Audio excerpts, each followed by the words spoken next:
3 cara melukis batu dengan cat air.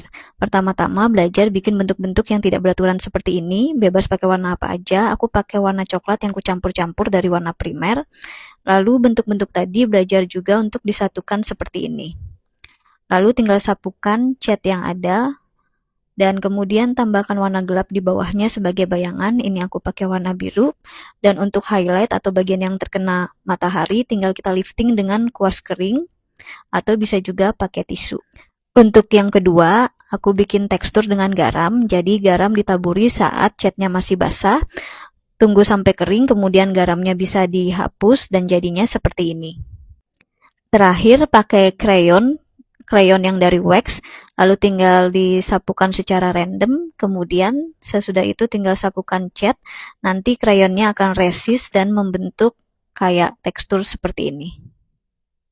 Oke, semoga bermanfaat. Bye-bye.